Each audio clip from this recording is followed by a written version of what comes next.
ஓம் ஸ்ரீ சத்குரு சாய்நாதரின் திருவடிகள் போற்றி. Hi friends, இந்த நாள் உங்கள் அனைவருக்கும் மகிழ்ச்சி நிறைந்த நாளாக அமைந்திட இறைவனை வேண்டி வீடியோவுக்குள் அளிக்கிறேன். நாம் ஸ்ரீ சாயி சச்சரிதம் 49வது அத்தியாயம் சென்ற வீடியோவில் பாபாவை பரீட்சிக்க வந்த ஹரிகானோபா தன் புதிய காலணிகளை தொலைத்து கவலையுற்று இருந்த நிலையில் பாபா ஒரு சிறுவன் மூலம் அவர் தகப்பனார் பெயரை சரிபார்த்த பின்பு அந்த காலணிகளை அவர் மீண்டும் பெறும்படி செய்ததையும் அதனால் அவர் பெரும் மகிழ்ச்சி அடைந்ததையும் அடுத்து சோமதேவ் சுவாமி பாபாவின் புகழை கேள்வியுற்று மிக்க விருப்பத்துடன் அவரை சந்திக்க பிரயாணம் மேற்கொண்டதையும், ஆனால் மசூதியில் பறந்து கொண்டிருக்கும் கொடிகளை பார்த்ததும் பாபா எங்கனும் ஒரு ஞானியாக இருக்க முடியும், இவர் புகழுக்காக வெளி படோடாபங்களை விரும்புவர் போல் தோன்றுகிறது என்று எண்ணி திரும்பி போக எண்ணிய போது அவர் நண்பர்கள் பாபாவை பற்றி எடுத்து கூறி அவரை மீண்டும் ஷீரடிக்கு அழைத்து சென்றதையும், அவர் பாபாவின் பாதங்களை தொட நெருங்கிய போது பாபா அவர் எண்ணிய அத்தனை சிந்தனைகளையும் எடுத்து சொல்லி கோபமுற்று மசூதிக்குள் நுழைய வேண்டாம் என்று கூறியதையும், சோமதேவ் சுவாமி பாபாவின் நிறை பேரறிவை கண்டு மெய் சிலிர்த்து நின்று தன் தவறுக்கு வருந்தியதையும், இறுதியாக பாபாவை சந்திக்க வந்த முகமதிய பெண்மணி தன் முகத்திரையை விலக்கிய போது அவர் அழகில் சலனமுற்ற நானா சந்தோர்கரை பாபா மிகவும் இனிமையாக அவருடைய குழப்பம் வீணானது என்றும், கண்கள் அதன் வேலையை செய்வதில் எந்த தவறும் இல்லை என்றும், அழகு ரசிப்பதற்காகவே ஆண்டவனால் படைக்கப்பட்டது என்றும், எண்ணங்கள் தூய்மையாக இருக்கும்போது குற்ற உணர்ச்சிக்கு இடம் ஏது என்று கூறி நானா சந்தோர்கரை அவர் குழப்பத்தில் இருந்து விடுவித்ததையும் கண்டு நாமும் வியந்து நின்றோம். இந்த அத்தியாயத்தில் காக்கா சாஹேப் தீக்ஷித், ஸ்ரீ தேம்பே சுவாமி, பாலாராம் துரந்தர் ஆகியோரின் கதைகளைத்தான் தெரிந்து கொள்ளப் போகிறோம். வாங்க வீடியோவுக்குள் போகலாம். அத்தியாயம் 50. 1. காக்கா சாஹேப் தீக்ஷித். 2. ஸ்ரீ தேம்பே சுவாமி. 3. பாலாராம் துரந்தர் ஆகியோரின் கதைகள். சச்சரிதம் மூலநூலில் 50வது அத்தியாயத்தின் மையப்பொருள் 39ஆம் அத்தியாயத்தில் உள்ள அதே மையப்பொருளை பற்றியது. ஆதலால் இந்த அத்தியாயத்துடனேயே இணைக்கப்பட்டிருக்கிறது. இப்போது 51வது அத்தியாயம் இங்கே 50ஆம் அத்தியாயமாக எடுத்துக்கொள்ளப்படுகிறது. இந்த அத்தியாயம் 1. காக்கா சாஹேப் தீக்ஷித், 2. ஸ்ரீ தேம்பே சுவாமி, 3. பாலாராம் துரந்தர் ஆகியோரின் கதைகளை கூறுகிறது. முன்னுரை. பக்தர்களின் மூலாதாரமும் சத்குருவும் கீதையை விளக்குபவரும் நமக்கு எல்லா ஆற்றல்களையும் கொடுப்பவருமான சாயிக்கு ஜெயம் உண்டாகட்டும். ஓ சாயி, எங்களுக்கு அனுகூலம் செய்து ஆசீர்வதியுங்கள். மலையகிரியில் வளரும் சந்தன மரங்கள் உஷ்ணத்தை போக்குகின்றன. மேகங்கள் மழை நீரை பொழிந்து மக்களை குளிர்வித்து புத்துணர்வூட்டுகின்றன. வசந்த காலத்தில் மலர்கள் மலர்ந்து அவைகளால் நாம் கடவுளை வழிபட வகை செய்கின்றன. அதுபோலவே சாய்பாபாவின் கதைகள் பயில்வோர்க்கு சாந்தியையும் சௌகரியத்தையும் அளிக்க முன்வருகின்றன. பாபாவின் கதைகளை எடுத்து கூறுவோர், அதை கேட்போர் இருபாலரும் மற்றும் முன்னவர்களின் வாக்கும் பின்னவர்களின் காதுகளும் ஆசீர்வதிக்கப்பட்டு புனிதம் அடைகின்றன. நூற்றுக்கணக்கான பயிற்சிகளையும் செயல்முறைகளையும் நாம் கடைபிடித்தும் ஒரு சத்குரு அவர்தம் அருளால் நம்மை ஆசீர்வதித்தாலன்றி நாம் ஆன்மீக லட்சியத்தை அடைய மாட்டோம். இந்த வாக்கிற்கு எடுத்துக்காட்டாக பின்வரும் கதையினை கேளுங்கள். காக்கா சாஹேப் தீக்ஷித் 1864 to 1926. ஹரி சீதாராம் என்னும் காக்கா சாஹேப் தீக்ஷித் 1864 பத்நாகர நகர் காண்ட்வாவில் மத்திய மாகாணம் பிராமண குடும்பத்தில் அவதரித்தார். அவர் ஆரம்ப கல்வி காண்ட்வா, ஹிங்கான்காட் என்னும் ஊர்களிலும் நடுத்தர கல்வி நாக்பூரிலும் பயின்றார். மேற்படிப்புக்காக பம்பாய் வந்து வில்சன் கல்லூரியில் முதலிலும் பின்னர் எல்பின்ஸ்டன் கல்லூரியிலும் பயின்றார். 1883 பட்டம் பெற்ற பிறகு அவர் LLBயிலும் வக்கீல் பரீட்சையிலும் தேறி அரசு தரப்பு வக்கீல்களின் லிட்டில் அண்ட் கம்பெனி என்ற நிறுவனத்தில் பணியாற்றிவிட்டு சிறிது காலத்திற்கு பின் தாமே சொந்தமாக வழக்குரை அறிஞர்கள் நிறுவனத்தை தொடங்கினார். 1909ஆம் ஆண்டுக்கு முன்னர் சாய்பாபாவின் பெயர் காக்கா சாஹிப் தீக்ஷித்துக்கு தெரியாமல் இருந்தது. ஆனால் அதற்கு பின் அவர் பாபாவின் ஒரு பெரும் பக்தராக ஆனார். லோனாவாலாவில் தங்கியிருந்த போது தனது பழைய நண்பரான நானா சாஹிப் சந்தோர்கரை சந்திக்க நேர்ந்தது. பல விஷயங்களை பற்றி பேசுவதில் இருவரும் சிறிது நேரத்தை செலவழித்தனர். காக்கா சாஹிப் தாம் லண்டனில் ஒரு ட்ரெயினில் போய்க் கொண்டிருக்கும் போது எங்கனும் ஒரு விபத்து நேரிட்டு தனது பாதம் நழுவி காயமடைந்தார் என்று அவருக்கு விளக்கினார். நூற்றுக்கணக்கான சிகிச்சைகள் செய்தும் எதுவும் அவருக்கு பலனை அளிக்கவில்லை. நானா சாஹிப் அவரிடம் அவர் தம் காலின் ஊனத்தையும் வலியையும் நீக்கிக் கொள்ள விரும்பினால் தனது சத்குரு சாய்பாபாவிடம் செல்ல வேண்டும் என்றார். மேலும் சாய்பாபாவை பற்றிய முழு விபரத்தையும் அவர் காக்காவுக்கு கொடுத்து, சாய்பாபாவின் மகா வாக்கியமான எனது மக்களை நெடுந்தொலைவில் இருந்தும் 7 கடலுக்கு அப்பாலிருந்தும் கூட குருவியின் காலில் நூலை கட்டி இழுப்பதைப் போன்று இழுக்கிறேன் என்பதை கூறினார். பாபாவின் ஆளா இல்லாவிடில் அவர் பாபாவால் கவரப்பட மாட்டார் என்பதையும் தரிசனம் அளிக்கப்பட மாட்டார் என்பதையும் அவர் தெளிவாக்கினார். இவைகளெல்லாம் கேட்க காக்கா சாஹேபுக்கு மகிழ்வுண்டாயிற்று. தாம் பாபாவிடம் போவதாகவும் அவரை தரிசித்து பிரார்த்தித்து கால் ஊனத்தை அவ்வளவாக குணமாக்காவிடினும் ஊனமான ஓடித்திரியும் மனதை ஒழுங்காக குணப்படுத்தி தமக்கு எல்லையற்ற பேரின்பத்தை நல்கும்படியும் வேண்டிக் கொள்ளப் போவதாகவும் கூறினார். சில நாட்களுக்கு பிறகு பம்பாய் கீழ்ச்சட்ட சபையில் தமக்கு ஒரு இடம் கிடைப்பதற்காக ஓட்டுகள் பெறும் நோக்குடன் அகமத் நகர் சென்று சர்தார் காக்கா சாஹிப் மிரிக்கருடன் தங்கினார். காக்கா சாஹிப் மிரிக்கருடைய புதல்வரான பாலா சாஹிப் மிரிக்கர் என்னும் கோபர் காவனின் மம்லதார் அச்சமயத்தில் அகமத் நகருக்கு அவ்விடத்தில் நடைபெற்ற குதிரை கண்காட்சியை காணும் பொருட்டு வந்தார். தேர்தல் வேலை முடிந்ததும் காக்கா சாஹிப் தீக்ஷித் ஷீரடி செல்ல விரும்பினார். தந்தையும் மகனுமாகிய இரு மிரிக்கர்களும் அவருடன் அனுப்புவதற்கு ஒரு தகுதியான ஒழுங்கான வழிகாட்டியாக யாரை அனுப்பலாம் என்று தங்கள் இல்லத்தில் யோசித்து கொண்டிருந்தனர். ஷீரடியில் சாய்பாபா அவரின் வரவேற்புக்கான ஏற்பாடுகளை செய்து கொண்டிருந்தார். ஷாமாவுக்கு அவரின் மாமனாரிடமிருந்து ஷாமாவின் மாமியார் தீவிரமாக காய்ச்சலாக இருப்பதையும் ஷாமா தனது மனைவியுடன் அவளை காண அகமத் நகர் வரவேண்டும் என்றும் ஒரு தந்தி வந்தது. ஷாமா பாபாவின் அனுமதியுடன் அங்கு வந்து தனது மாமியார் முன்னைவிட இப்போது நலமாகி வருவதை கண்டார். நானா சாஹிப் பான்சேயும் அப்பா சாஹிப் கத்ரேயும் அவர்கள் குதிரை கண்காட்சிக்கு போகும் வழியில் ஷாமாவை கண்டு அவரை மிரீக்கரின் வீட்டுக்கு சென்று காக்கா சாஹிப் தீக்ஷித்தை பார்த்து ஷீரடிக்கு அவரையும் உடனழைத்து செல்லும்படி கூறினார்கள். காக்கா சாஹிப் தீக்ஷித்க்கும் மிரீக்கர்களுக்கும் கூட ஷாமாவின் வருகை தெரிவிக்கப்பட்டது. மாலையில் ஷாமா மிரீக்கர்களிடம் வந்தார். அவரை அவர்கள் காக்கா சாஹிப் தீக்ஷித்துக்கு அறிமுகப்படுத்தினார். ஷாமா காக்கா சாஹிப் தீக்ஷித்துடன் இரவு 10 மணி ரயில் வண்டியில் கோபர்காவனுக்கு செல்வதென ஏற்பாடு செய்யப்பட்டது. இது முடிவானதும் ஒரு விசித்திர நிகழ்ச்சி நடைபெற்றது. பாலா சாஹிப் மிரீக்கர் பாபாவின் படத்தின் மீது இருந்த திரையை அகற்றிவிட்டு அதை காக்கா சாஹிப் தீக்ஷித்துக்கு காண்பித்தார்.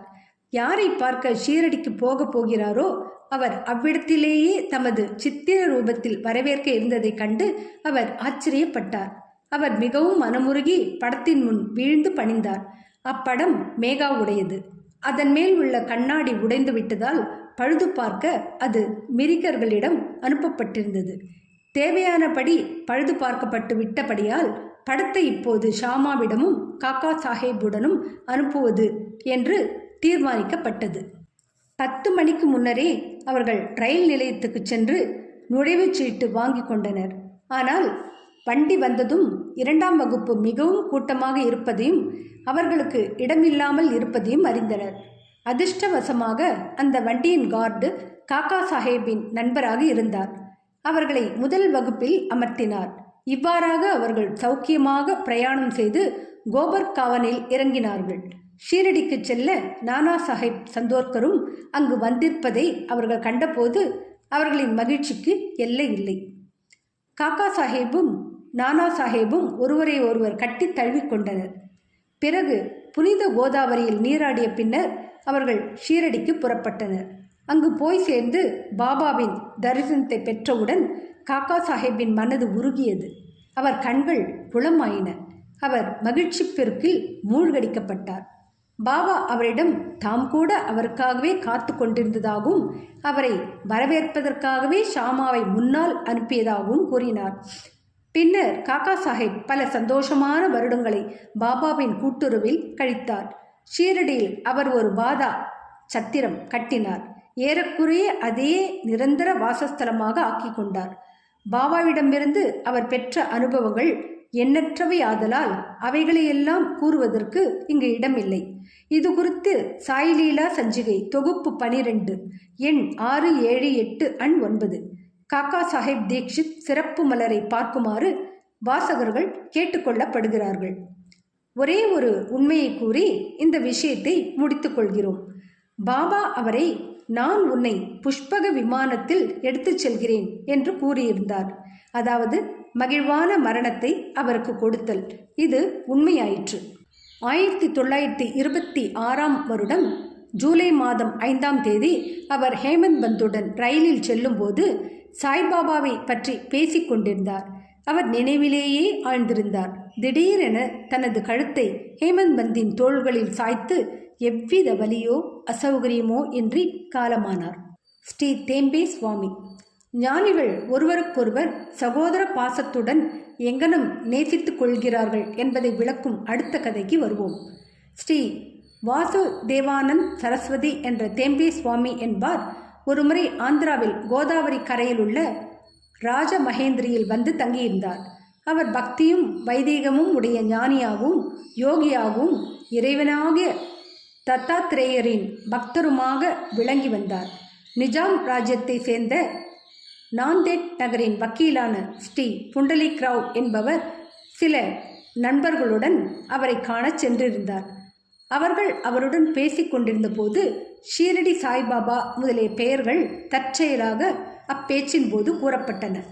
பாபாவின் பெயரை கேட்டதும் சுவாமி கைகளால் வணங்கி ஒரு தேங்காயை எடுத்து அதை புண்டலிக் ராவிடம் கொடுத்து, என் வணக்கங்களுடன் சகோதரர் சாயியிடம் இதை சமர்ப்பித்து விடுங்கள்.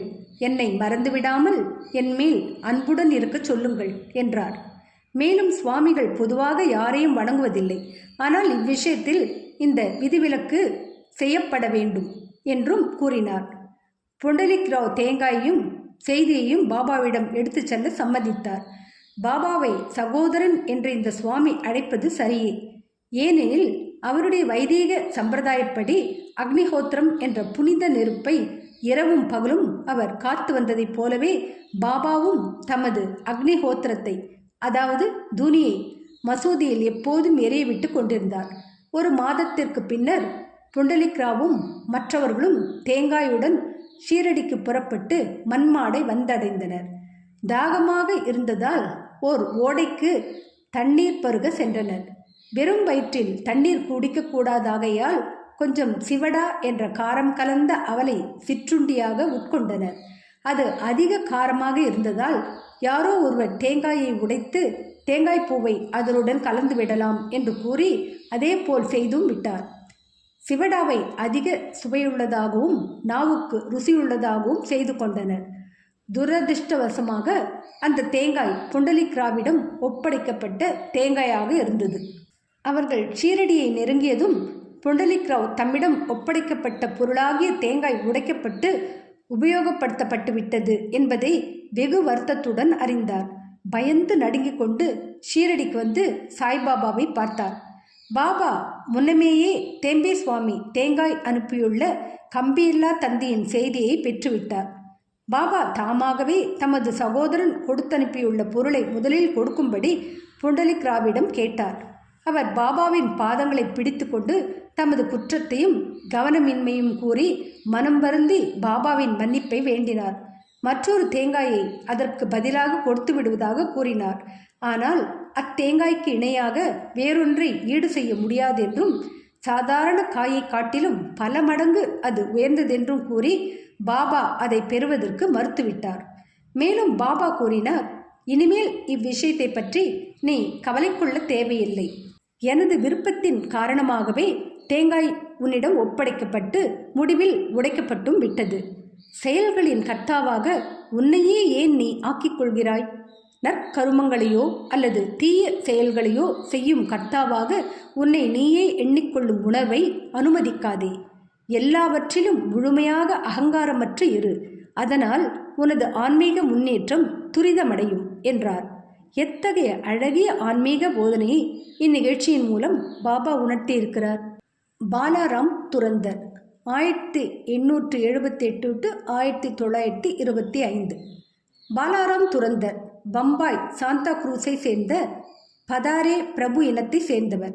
அவர் பம்பாய் ஹைகோர்ட்டின் வக்கீலாகவும் சிறிது காலம் பம்பாய் அரசாங்க சட்டப்பள்ளியில் லா ஸ்கூல் தலைவராகவும் பணியாற்றினார். துரந்தர் குடும்பம் முழுவதுமே தெய்வ பக்தியும் மத உணர்வும் கொண்டது. பாலாராம் தனது இனத்தாருக்கு சேவை செய்தார். அதை பற்றி ஒரு கட்டுரையை எழுதி அதை பதிப்பித்தார். பின்னர் அவர் ஆன்மீக மத விஷயங்களுக்கு திரும்பினார். கீதையையும் அதற்கான வியாக்கியமான ஞானேஸ்வரியும் மற்ற தத்துவ நூல்களையும் நுண்ணியல் கோட்பாட்டு நூல்களையும் ஆழ்ந்து படித்தார். அவர் பண்டரியபுரத்து விட்டோபாவின் பக்தர். பாபாவுடன் 1912 தொடர்பு கொண்டார். அதற்கு 6 மாதங்களுக்கு முன் பாபுல்ஜி, வாமன் ராவ் என்ற அவரின் 2 சகோதரர்களும் ஷீரடிக்கு வந்து பாபாவின் தரிசனத்தை பெற்றனர். வீடு திரும்பி அவர்களின் இனிய அனுபவங்களை பாலாராமுக்கும் குடும்பத்தினருக்கும் எடுத்துரைத்தனர். அதன் பின்னர் அவர்கள் எல்லோரும் சாய்பாபாவை தரிசிக்க தீர்மானித்தார்கள். அவர்கள் ஷீரடிக்கு வரும் முன்னரே பாபா வெளிப்படையாக, இன்று எனது தர்பாரை சேர்ந்த பெரும்பாலோர் வருகிறார்கள் என உரைத்தார். துரந்தர் சகோதரர்கள் முன்கூட்டியே செய்தி ஏதும் அனுப்பவில்லையாதலால் மற்றவர்களிடமிருந்து பாபா கூறிய இக்குறிப்பை கேட்டு ஆச்சரியம் அடைந்தனர். மற்றவர்கள் எல்லோரும் பாபாவின் முன் விழுந்து வணங்கி அவருடன் உரையாடி கொண்டிருந்தனர். பாபா அவர்களிடம், நான் முன்னரே குறிப்பிட்ட எனது தர்பார் மக்கள் இவர்களே என கூறி துரந்தர் சகோதரர்களிடம், கடந்த 60 தலைமுறைகளாக நாம் ஒருவரோடொருவர் உறவு பூண்டு இருக்கிறோம் என்றார். அச்சகோதரர்கள் எல்லோரும் எளிமையுடனும் பணிவுடனும் உற்று பார்த்தவண்ணம் நின்றிருந்தனர். கண்ணீர், தொண்டை அடைத்தல், மயிர்கூச்செறிதல் முதலான எல்லா சத்துவ உணர்வுகளும் அவர்களை உருக்கின. அவர்கள் எல்லோரும் மகிழ்ச்சி அடைந்தனர். பின்னர் அவர்கள் தங்களது இருப்பிடத்திற்கு சென்று உணவு உட்கொண்டு சிறிது களைப்பாறிவிட்டு மீண்டும் மசூதிக்கு வந்தனர். பாபாவுக்கு பாலாராம் அமர்ந்து அவரது கால்களை பிடித்து விட்டு கொண்டிருந்தார். சில்லிங் என்ற மட்குழாயில் புகை பிடித்து கொண்டிருந்த பாபா அதை அவரிடம் நீட்டி புகை பிடிக்குமாறு அழைத்தார். புகைப்பிடித்து வழக்கமில்லை எனினும் பாலாராம் அக்குழாயை வாங்கி கொண்டு பெருஞ்சிரமத்துடன் புகைப்பிடித்துவிட்டு பக்தியுடன் வணங்கி அதை திருப்பி அளித்தார். பாலாராமுக்கு இதுவே மிக மிக புனிதமான நேரம். 6 ஆண்டுகளாக அவர் ஆஸ்துமாவால் கஷ்டப்பட்டு கொண்டிருந்தார். இப்புகை அவரை முழுவதுமாக குணப்படுத்தியதுடன் மீண்டும் அவ்வியாதிக்கு உட்படுத்தவே இல்லை. 6 ஆண்டுகளுக்கு பின் ஒரு குறிப்பிட்ட தினத்தில் மீண்டும் அவருக்கு ஆஸ்துமாவின் தாக்குதல் நேரிட்டது. இது பாபா மகாசமாதி அடைந்த அதே நேரமாகும். அவர் சென்றிருந்த தினம் வியாழக்கிழமையாதலால் துரந்தர் நண்பர்கள் சாவடி ஊர்வலத்தை அன்று இரவு கண்டுகளிக்கும் நல்லதிர்ஷ்டம் பெற்றிருந்தனர். சாவடியில் ஆரத்தி நிகழ்ச்சியின் போது பாலாராம் பாபாவின் முகத்தில் பாண்டுரங்கரின் ஜோதியை கண்டார். மறுநாள் காலை காக்கட் ஆரத்தியின் போதும் அதே அபூர்வ நிகழ்ச்சியை, அதாவது அவரின் அன்புக்குரிய தெய்வமான பாண்டுரங்கரின் ஜோதி பாபாவின் முகத்தில் ஒளிர்ந்ததை கண்டார். பாலாராம் துரந்தர் மராத்தியில் மகாராஷ்டிர ஞானி துக்காராமின் வாழ்க்கை சரிதத்தை எழுதினார். ஆனால் அதன் பதிப்பை காண அவர் உயிருடன் இருக்கவில்லை. பின்னர் 1928 அவரது சகோதரர்களால் பிரசுரிக்கப்பட்டது. பாலாராமின் வாழ்க்கையை பற்றி கொடுக்கப்பட்டுள்ள ஒரு சிறு குறிப்பு அந்நூலின் ஆரம்பத்தில் உள்ளது. பாலாராமை பற்றிய மேற்கூறிய தகவல் அதில் முழுவதுமாக உறுதி செய்யப்பட்டிருக்கிறது. அந்த புத்தகத்தின் 6ஆம் பக்கத்தில் காண்க. ஸ்ரீ சாயியை பணிக. அனைவருக்கும் சாந்தி நிலவட்டும். என்ன ஃப்ரெண்ட்ஸ், இந்த வீடியோ பிடிச்சிருந்தால் லைக் பண்ணுங்கள், ஷேர் பண்ணுங்கள், சேனலை சப்ஸ்கிரைப் பண்ணுங்கள். எனக்கு இதுவரை சப்ஸ்கிரைப் பண்ணியுள்ள அனைவருக்கும் என்னுடைய மனமார்ந்த நன்றிகள். மீண்டும் அடுத்த வீடியோவில் சந்திக்கும் வரை உங்கள் அனைவருக்கும் நன்றி கூறி விடைபெறுகிறேன். வணக்கம்.